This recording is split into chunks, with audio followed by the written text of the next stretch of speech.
Paradys lyk perfek in ons hoekie van Suid-Afrika. Welkom by die opening van Paradyspark, Kamase! Maar dit is nie een gebroke belofte ruk 'n familie uitmekaar. Wil jy nou regtig ons familie uitmekaar skeer?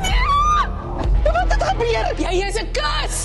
Weet jy wat is eintlik 'n inconvenience? Die feit dat jy hier is. Ek het hierdie gemeenskap jobs gegee. Wat het jy hulle gegee? Prys. Hy jou geld en trap.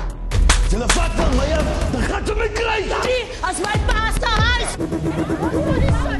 En die strate word die slagveld van leuns, stikkende harte en skelmstreke. Maar ons mense, ons herbou met liefde. En ons almal soek 'n slice van paradise.